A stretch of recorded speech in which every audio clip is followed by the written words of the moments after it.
after the data collection and understanding what your consumer is really looking for. We think we know it all. We think exactly that we are going to fill this void. We know they want our product. We are 1,000% sure. And then they come back and tell us a little something different. So again, listening is really, really important. Welcome to the B2B Breakthrough podcast. We're here to bring you all the best knowledge, insights, and strategies from e-commerce experts, successful business owners, and the team at Alibaba.com that you'll need to grow your business and achieve your next big breakthrough. I'm your host, Sharon Gai. So welcome to our new episode on B2B Breakthrough. Today, we're with Carlyn Bushman with over 25 years of experience in marketing, management, technology, and business financials. Carlyn is a founder, owner, and educator who helps women entrepreneurs create and grow product and service-based businesses. She's the founder and owner of Carlyn Bushman Consulting and Pop Academy, a company that provides consulting, education, and digital marketing solutions for women-owned small to medium-sized businesses. Welcome to our show, Carlyn. Thank you so much, Sharon, for having me today. First off, where are you joining us from? Currently, I'm in San Diego, California. I split my time between Arizona and Southern California, over on the west side of the country, and loving the sunshine today for sure. I remember the last time I went to San Diego, I really felt like it was home. I'm from Canada. I always joke that the people in San Diego are so genuine. They're really authentic. They're very humble too. And I spent some time in Northern California and San Francisco. I just feel like every couple of degrees latitude difference in California, there's a different type of vibe. There's no question about it. So anytime you want to come back, Sharon, to San Diego, happy to have you. We love our neighbors to the north. So why do you split your time between Arizona and San Diego? It wasn't always like this. I have lived in Arizona for quite some time. I went to Arizona State University, which full circle, I'm now adjunct faculty at Arizona State University. So for me, it is near and dear to my heart. Congratulations. Thank you. I get an opportunity to teach students on entrepreneurship. So I've loved every minute of that. However, if anybody has ever spent much time in Arizona in the summer, it's so hot. Everything they say about how hot it is, it's no joke. And dry heat or not dry heat, let's just be honest, it's hot. So if I cannot do that all the time, I try to not do that all the time. So tell us a bit about your journey and your leeway or what you've done in the entrepreneurship space. I think it's such a funny story. And I think this is so interesting to how our journeys are formed when we don't even know what's going on necessarily, right? We just lean into it. So when I went to Arizona State many years ago, at that point, I had had several knee surgeries. And fast forward, I waited tables through college to get through college, make some money, make some cash. And waiting tables, you learn so much about the public and customer service and all the things. Well, having said that, again, I had to have another knee surgery. But because of that, I couldn't wait tables. What was I going to do to make money? My orthopedic surgeon at that time said, I've got a receptionist position open at my front desk. I know you want to make money for college. You could answer phones. That started my journey. If I would have never had knee surgery, I would have never started in that small business, which led me to my corporate position, where I spent a ton of time in corporate and learned so much from corporate that I could take it back to small business. So that's kind of a Cliff Notes version, but it was all because of that happened to me at the time, but really, truly for me. And I would have never thought I'd be where I am today, but it was a knee surgery. So you went from waiting tables to being a receptionist and then starting your own business? No, I went from waiting tables to being a receptionist to managing multiple orthopedic offices. So I graduated college and was the manager and director of multiple sites for this orthopedic practice throughout the Phoenix market. And then Stryker picked me up from those offices. So then Stryker saw that I had that capability to multi-site manage. And then I dropped into my corporate career at Stryker for years. And that grew and grew into the C-suite. After that point, after many, many years inside of corporate, I once again had another opportunity to step out of corporate and went back to small business. And that's when I started my own consulting business specific to physicians, because that's what I knew. I knew how to work in that space. I knew how to consult in that space. So it was an easy point of entry. But what you think is easy is not always easy. Yes, the knowledge base was there and that was easy, but the rest of entrepreneurship, not as glamorous and not so easy right out of the gates. I had a lot to learn. Stryker, I think it's a Fortune 500. It's been around for years and years. Is it a competitor to Medline in medical devices? Yes, medical devices. So anybody who's in that medical device space, like J&J was in the medical or is in some of the medical space with their sutures and things like that. And when I worked for Stryker, they also had a whole division dedicated to physical, occupational, and speech therapy practices. So there were over 1,500 Stryker owned physical therapy practices across the US and UK. So they did have a service side of their business for some time as well. So I would imagine if you've spent so long in that corporate space, familiarizing yourself with the ins and outs of hospital beds and devices, that when the knock of entrepreneurship comes knocking, that you would probably think of going into that category to start off in your entrepreneurship adventure? Or was that just not on the table at all because you wanted to get out of that industry? Well, it's really interesting because entrepreneurship in and of itself is, I don't want to say it's a relatively new word, but over the last several decades, it's really gained traction. So when I stepped into that space, what we would call today entrepreneurship, I literally stepped into it as a consultant, really not thinking much more of it than that. It wasn't like I'm an entrepreneur running my own business. I'm just a consultant supporting physicians. So I think it's different. I didn't necessarily require all of the tech platforms we have today. It was more of a grassroots. I didn't do all the marketing. It was word of mouth. It was just a different space than I think what it is today. And it was not nearly as saturated as it is today. So you really have to find those ways to differentiate yourself in the market across the board, no matter what audience you're serving in service or product based.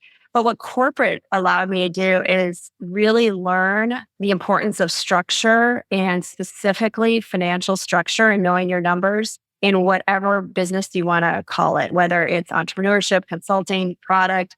Knowing your numbers is critical to running a solid business.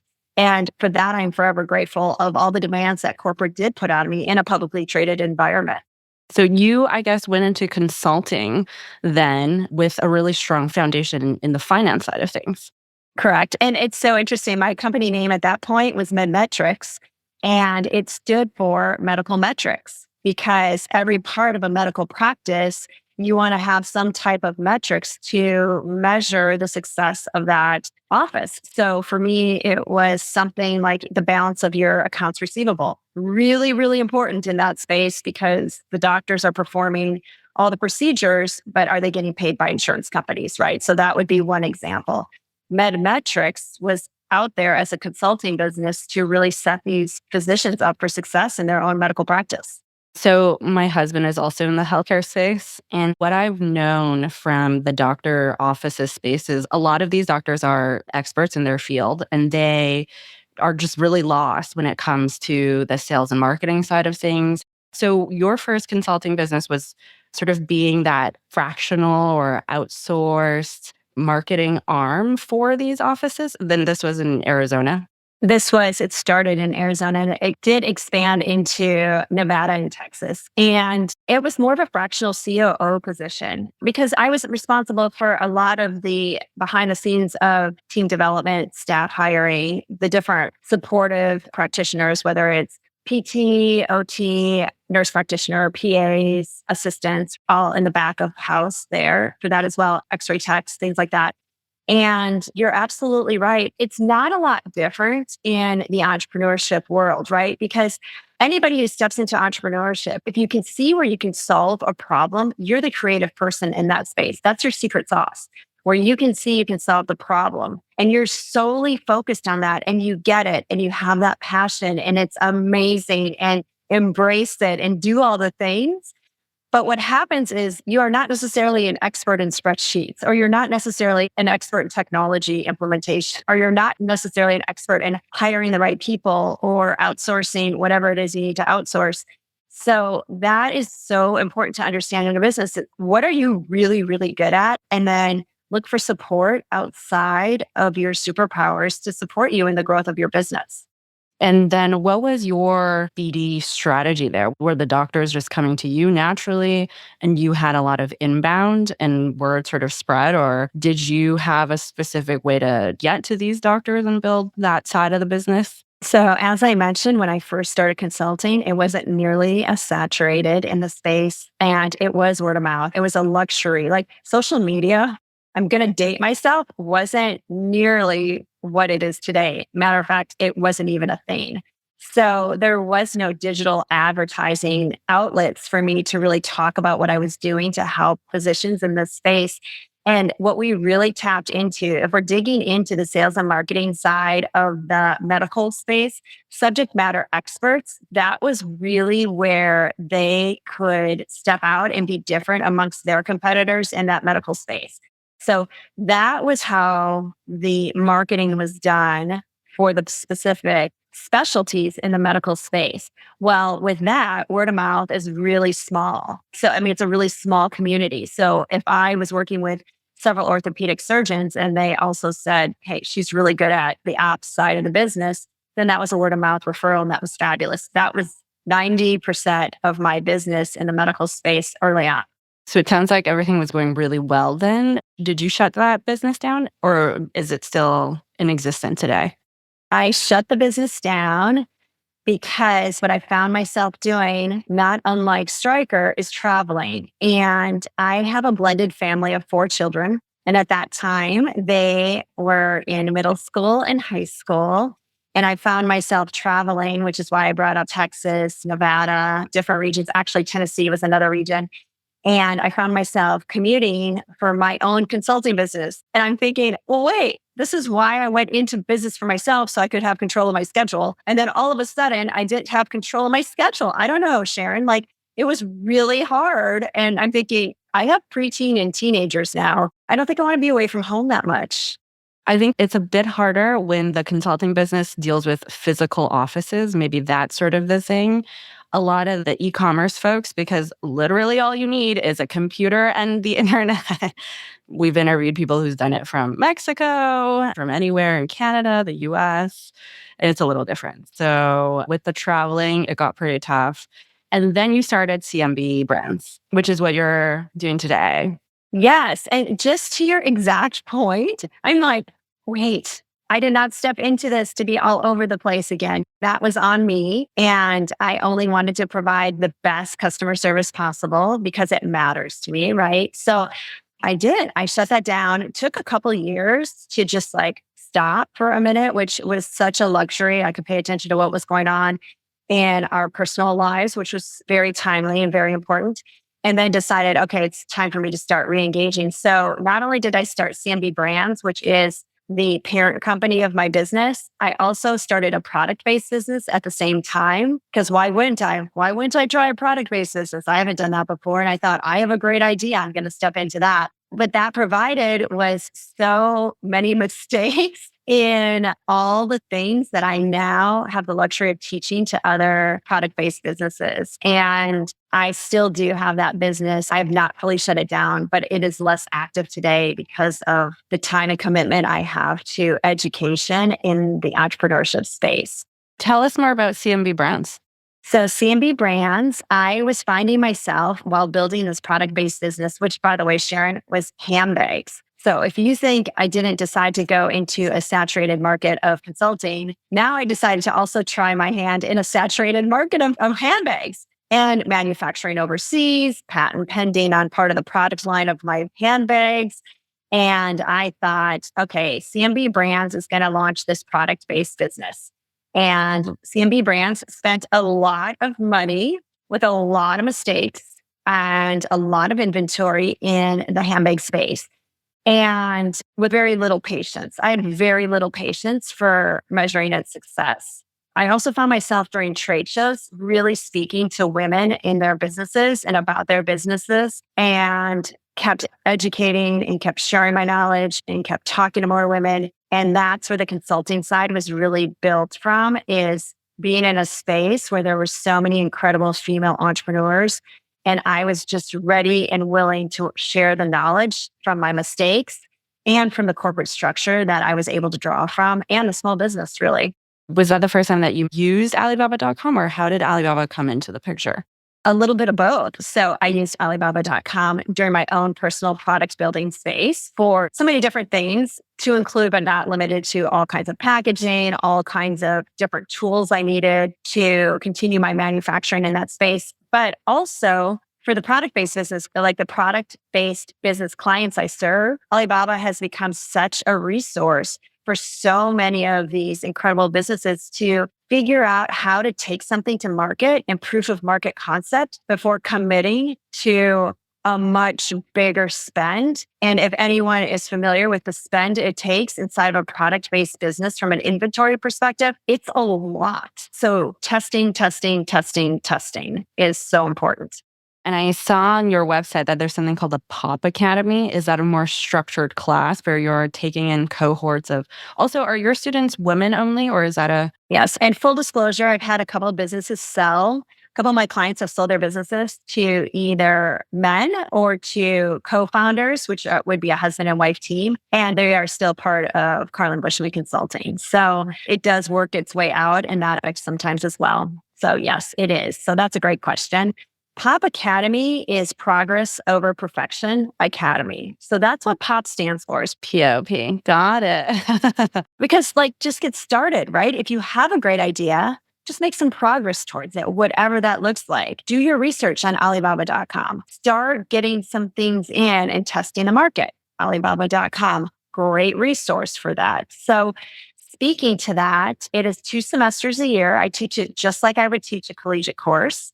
And it is set up so that if you're in your 20s, 30s, 40s, 50s, 60s, 70s, and you have a great idea and you want to find out if entrepreneurship is right for you and you want to get grounded in the education, are you going to go back to a state or private university and take entrepreneurship 101, 102, all the things? I offer this class to really fast track that, but it is literally set up like a college class. So you have office hours, and then it is 12 weeks of pure content of starting a business and taking it to market. We really set up the semester, as you might guess, really structured. So the first 4 weeks are all about company strategies and company financials and really digging into that. The second 4 weeks are all about your product, the cost of goods, manufacturing, inventory, taking it to market, focus groups, everything we talked about there.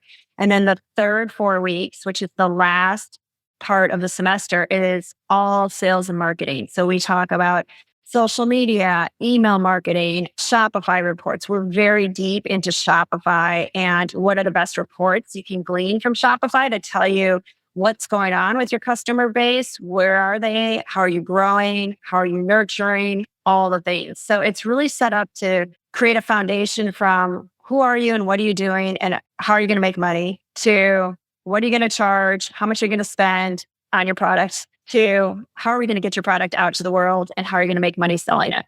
What are some of the example projects that people start from the academy? So I have a couple pre-launch students right now. Let's see, I've got a few that are in the apparel space. So apparel is big, from athleisure to loungewear to sleepwear to headwear. So I have several of those, which those have their supply chain and manufacturing challenges for sure. Their design, tech packs, fabric, all the raw material pieces of that. Then I have several that are in the home goods space. So specifically anything to do with the interior or exterior of your home. I have imports. So I have one particular woman who is in, well, 2 actually, who are in the import business. So they import from other countries and then bring their products to North American soil to sell and distribute from there. So it's set up somewhat like a DTC and a B2B distribution opportunity for those particular students. And I've got some service-based clients as well who I have one that is in the death tech space. So as a funeral director, she's in death tech, which is fascinating. I've learned a lot about that space. Death tech. Yes. I have never even heard of that term before. That's a term. It's a term I had no idea. And here's the interesting thing about that. Like MarTech. Yeah. Or ed tech. So she has a software platform? Yes. And it's so interesting because people are like, well, who's your target market? Well, that would be probably everyone because that happens to everyone. So it's fascinating. So I think that Sharon is the best part of what I get to do every day is learn. I'm always learning and I get to talk to incredible humans with incredible ideas, truly incredible ideas. I want to take a minute to talk about Alibaba Guaranteed. Sourcing can be long and complicated, but we're making it as easy as everyday online shopping with Alibaba Guaranteed, a selection of stock and customizable products with on-time delivery and money back for order issues, all guaranteed by Alibaba.com. With Alibaba Guaranteed, you can source with added confidence. You'll find products at competitive wholesale prices, and you can enjoy peace of mind knowing your delivery will arrive on time by the guaranteed dates. Should any issues arise with your orders or product quality, you're covered with a comprehensive money-back guarantee. Search for Alibaba Guaranteed to start sourcing more simply and achieve your next big breakthrough.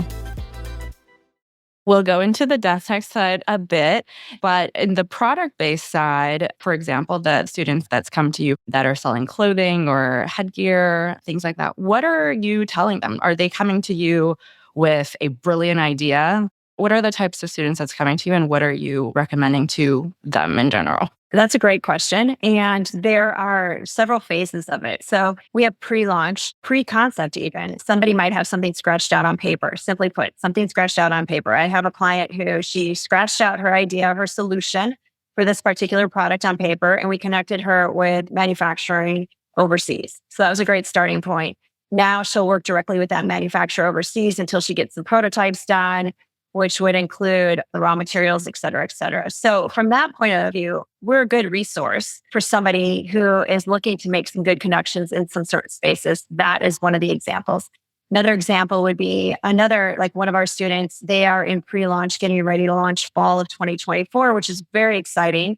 And they've been in this process for 12 to 18 months, back and forth with a designer for their particular product, manufacturing overseas, getting the samples back, doing it again, getting the samples back, doing it again.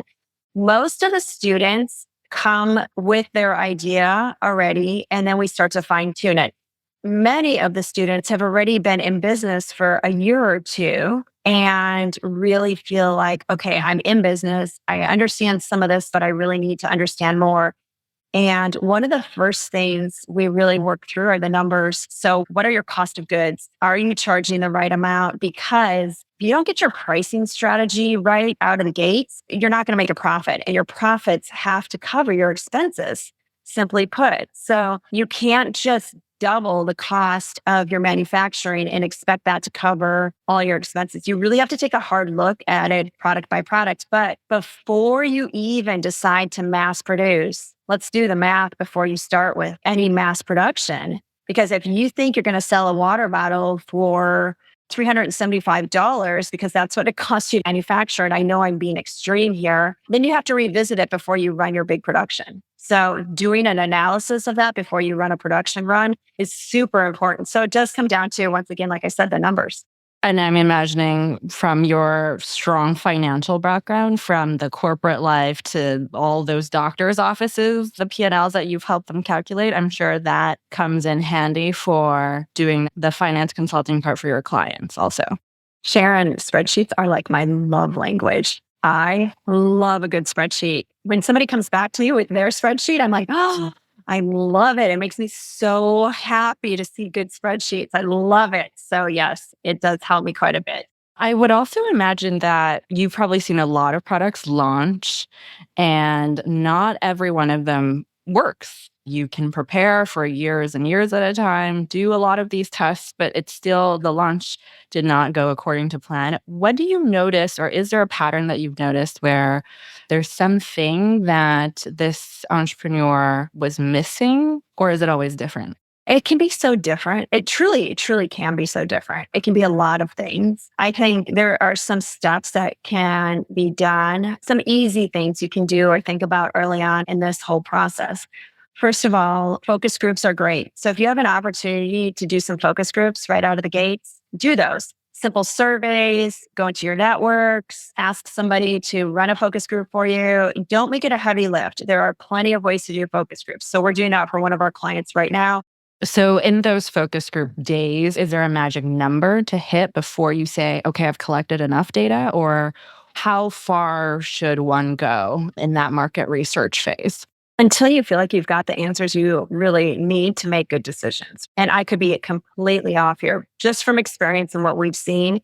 We started with a focus group of 50, and that was a survey. That's a survey starting point. And you also have to qualify the participants in that focus group, right? So this is just a simple survey. At least a minimum of 50 had to take the survey, qualified 50 leads, right, to take this survey.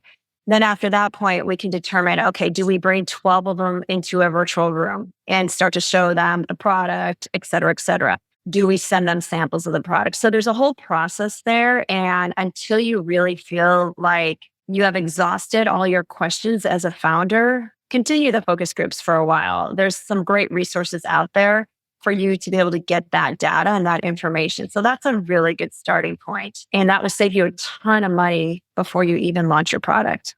Is there a tool or another consultancy that you use for conducting these focus groups? Like, where do you even find these people to qualify? So it's not easy. We develop a questionnaire. A lot of times we'll put them into like our networking groups, things like that. They'll send it out to like networks, like you and I were talking about before we jumped on this interview together.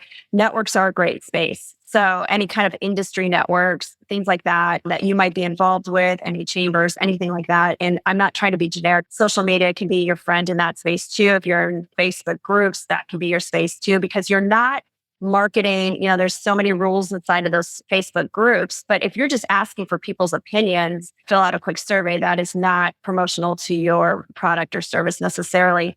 And then, yes, and I can't think of the group off the top of my head. Did not know we were going to talk about this exact detail, but I do have a group that I recommend that's their focus. They do focus groups and they do it for a budget friendly amount, which is great when you're first starting out because you have to be very careful where you put your capital, not only if it's your own bootstrapping capital, but also if you're spending other people's money. You also want to be careful no matter what it is, where your capital is headed. We on this podcast have also not talked about this focus group part, which I feel like that's sometimes a missing. We've gone through the social media parts, the Kickstarter, Indiegogos, the crowdfunding platforms to gather market research and data. But focus groups is actually a topic that we haven't yet explored. So let us know and we'll put it in the show notes after. Absolutely. And what I wanted to say is when you decide to go to your first trade show, or even those trunk shows, those pop-ups, those events you attend, your market research is standing right in front of you. So listen, listen, listen, listen. And I can't tell you how many entrepreneurs I've talked to where they have gathered the most information from their consumers standing right in front of them. Okay, so that's step one. And then where are you taking them after the data collection phase? So after the data collection and understanding what your consumer is really looking for, we think we know it all. We think exactly that we are going to fill this void. We know they want our product. We are 1,000% sure. And then they come back and tell us a little something different. So again, listening is really, really important. Taking a non-emotional approach is so helpful because we get very emotionally tied to our businesses. And I respect that. I too do the same thing. Then you're ready to go to market. And just to jump ahead, because there are so many different steps. And as you mentioned early on, Sharon, it can be a little bit different for everybody. So this is just a big generalization. When you decide to launch your product, please do not launch all your products at one time, or all your colors at one time, or all your versions of your product at one time. A launch schedule or campaign strategy is meant to stretch over a period of time because the rule of thumb is ABL, always be launching. So if you want any sustainability in your sales growth and you want to see the sales growth, you have to have enough to like stretch it out for that season or whatever that looks like. When you are launching a initial one, though, I presumably it's from the favorite color or the favorite scent or the favorite something from one of these focus groups. Are you helping your clients find their manufacturers? And if so, what is that process like? And what has their feedback been in trying to do that? So, yes, we do. I work with a number of brilliant colleagues where this is their space. So, the way I help my clients find the right manufacturer is staying in the right spaces with incredibly successful entrepreneurs who make this their entire business. So, for instance, I have a colleague and all she does is inventory management. She helps businesses understand what kind of inventory they need to maintain to continue to have great sales growth without breaking the bank and having too much inventory, right? So I work with a number of different women who have relationships with different manufacturing from, as you mentioned, fragrances to threads to cotton to athletic lycra, those manufacturers cotton. And then same with headgear, like all those spaces. So I think it is really important to have options in that category. It's not necessarily always just one or two. Like these individuals are very well connected. And negotiating your MOQs is really important. I think too often we feel like whatever MOQ the manufacturer gives us, that's just what it is. That is not true. What is your suggested that first batch order? Because that's usually some other interviews we've done on this podcast. We've had a lot of different recommendations in terms of dollar figure. So never go more than $10,000, never go more than 1,000 quantities. So I think every founder, they've all been through their own successes also. So I think that figure has worked for them. What is your recommendation in that first order? Because that's usually where the bulk of the capital is going in that initial phase. It's no surprise that you have all kinds of different opinions in this space.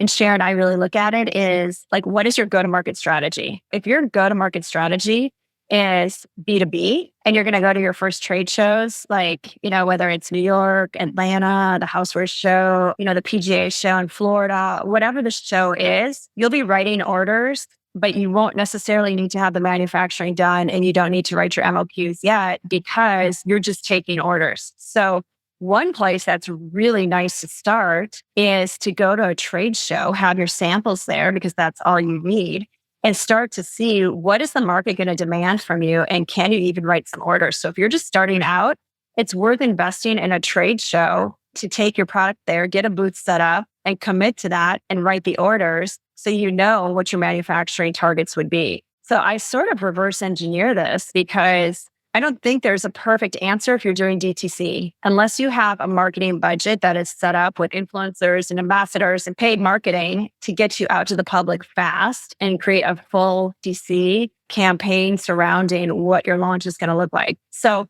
and then you look at hybrids. So if I'm thinking about, you don't want to be all wholesale forever unless you negotiate big box contracts, which that's a whole nother conversation. But if you're looking to start in the space, I don't think wholesale is a bad idea. Your profits will be lower, but you'll definitely get out and understand what your shoppers are going to be committing to before you go to manufacturing. Do you have recommended trade shows for some of us to attend and go to? Are there always some that's always on your calendar? So there's the the gift market. I think it's called in Atlanta, big one. That's a great one to go to. There's the toy client too. There's one out in New York, I believe. There's also another gift one out in New York as well. There is Dallas has a gift and accessories show. As we all know, the PGA show is really big and that's out of Orlando, always in January. There's another sister show to that show in Dallas in August. Yeah, there's a lot of shows. It really depends. There's this swim show, right? Swimsuit and that out of LA. If you just chat GPT or Google it, you will find a ton of industry shows. They fill up pretty fast and they're not inexpensive. So it's worth planning. And I always encourage my clients, like right now, look at what's happening in 2025. And not even look at what's left of 2024. Well, here's why. No one's buying. It depends if your product's ready to show. So if you're going to a fall trade show, if you want to register, then you need to have your 2025 lines ready to present. So you need to be ahead like 8 to 12 months for sure in your designs. If you're going to the spring apparel show or whatever it is, you need to have your fall stuff ready because that's what they'll be buying for. More times than not, they buy ahead. The people that's attending these trade shows are the buyers. Exactly. What is that type of profile that's on the buying side that's going to these trade shows? They would be buyers from all kinds of places. So it really depends. They would be buyers from small boutiques in California. They would be buyers from big box across the board. They would be buyers from chains of stores. So let's say there's a sporting goods chain that is in Colorado, Utah, and Kansas. There are all kinds of buyers. There'll be ambassadors there. There'll be influencers there. There will be, you're going to have tons of people there. The ambassadors and influencers are going to be looking for products to rep. They're going to talk to you about that. So they'll be looking at your product as well. There's going to be people there that do reviews of products. So you're going to want to have some conversations. They're going to look at what's up and coming. So it's an opportunity for some press. That happens quite a bit. So there's all kinds of people that go to these trade shows. Have your clients attended one and just cut the deal of the year at these shows on the floor because they've met someone there? Or I guess that's possible. It is possible. Here's the thing. Just be really organized in your approach. So for trade shows, number one, be ready with your goods in advance, right? So don't show up with current season stuff. They're not going to care about that. Number two, if you can create appointments, so see if you can reach out to anybody that you think will be coming or that you want to have a relationship with and try to have them make an appointment with you while you're at the trade show. Appointments are really, really key because that's going to ground you in some of these relationships. Number three, anybody who comes by your booth per se, find a way to stay connected with them after the fact, whether it's LinkedIn, whatever their email is, because when you say the deals are cut at the trade show, of course that can happen. A lot of the goodness happens after the trade show, so stay in touch with them. I'm imagining this is cold email going out into a buyer's inbox. And because they're going to be at the same show as you are, they're happy to come and visit your booth and talk to you. Introductions are much better. What would you recommend to somebody trying to tap into their network to find the warmer introductions to these buyers? I think there's a whole bunch of strategies there. And I'm sure at some point, a LinkedIn strategist or somebody of that nature would be very, very helpful to interview through this process. But there's a reason that we're connected via LinkedIn, just like you and I were talking about before we jumped on the call today. If I see somebody that you're connected to and I think, wow, that'd be a great introduction for me so that I could connect with potentially the buyer of that particular business or what have you, then I'm going to reach out to you, Sharon, and say, hey, do you feel comfortable? I see you know so-and-so. Would you feel comfortable making an introduction? There's a reason they say second connections become really, really valuable because there's a whole bunch of people out there that are second connections to all of us. And all you have to do is ask sometimes. And that goes a long way. I have other clients that actually send boxes, like a type of a product box to the buyers in advance of a trade show and with all the details about where they'll be located for the trade show and like a QR code included inside of the box to book an appointment time with them and or ask if they could do a follow-up. So some of that pre-work before you head out to the trade shows is a really great idea as well. Making an effort to do it and do it right. Are there any resources that you recommend these first-time entrepreneurs, people going to these trade shows, read up on? Or are there certain networks that they should be joining to get the intros or just be more immersed in the space? I think just be more immersed in the space by talking to others that have already been to trade shows. There's nothing better. There's a lot of literature out there, absolutely articles written. I would say find and ask questions. Stay curious in this space. Always be learning. And that's the other ABL. Always be learning. Like ask the questions. What do you think? Where should I be? What does this look like? People are there to help other people out. So if you're there and you're wondering if this space is a good location for me, I've never been there. Any opinion on it? What would you think? Is this the right amount of money? How much inventory should I bring? Should I bring the inventory? Do I need to have a professional catalog? Should I have swag at my booth for takeaways? How do I follow up? How do I set appointments? Like these are great questions to ask somebody who's been there, done it at your specific trade show. There's tons of answers across the board, but really develop relationships with others that will be there.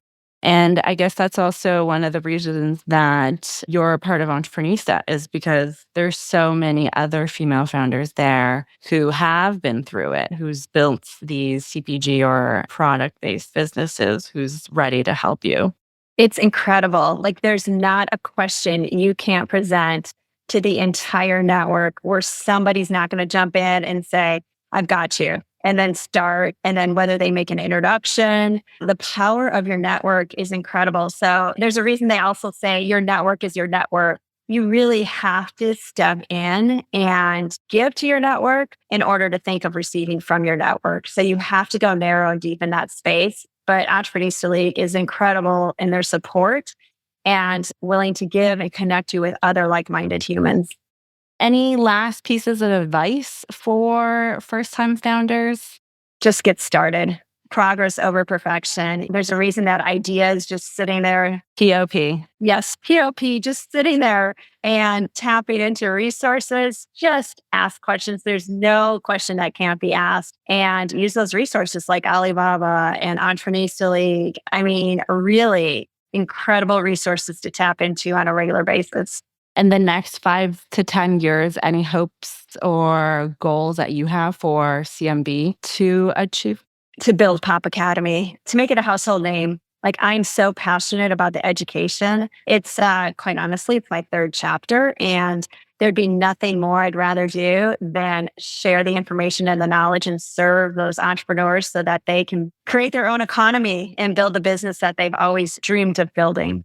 And I really think that right now there's no better time than this year because we are in such a huge shift of things. I'm part of the retail space where we're always doing these in-depth research reports of these huge brands. They're losing a lot of market share to these new emerging brands. And it's also true that you see these newer type of new age brands that are very different in the market, and they've launched really quickly, gathered ground really quickly, and have a really perhaps small but very loyal fan base also. And that's a sort of general trend that we're seeing in the retail scene. So reading those insights makes me also think that there is no better time than 2024, actually, where we're seeing this big shift start to happen. I love hearing that, Sharon. And I'm sure, knowing you have a whole bunch of ideas yourself. So just start dropping those down and writing them down, because who knows? Who knows when all of a sudden one will drop in and you're like, yep, that's it. Well, it was really nice to get to know you. And thanks so much for sharing about your journey, everything from corporate into jumping into entrepreneurship, all the clients that you've gone through, the tips on the focus groups and trade shows. Thanks so much. You're so welcome. I've enjoyed it. And you've asked some great questions. So I really appreciate you. B2B Breakthrough is produced by Alibaba.com. To find out how Alibaba.com is empowering its customers with the tools, services, and resources they need to grow their businesses, visit Alibaba.com. And then make sure to search for B2B Breakthrough Podcast on Spotify, Apple Podcasts, or wherever you find your podcasts. Make sure to follow us so you don't miss future episodes. On behalf of the team here at Alibaba.com, thanks for listening.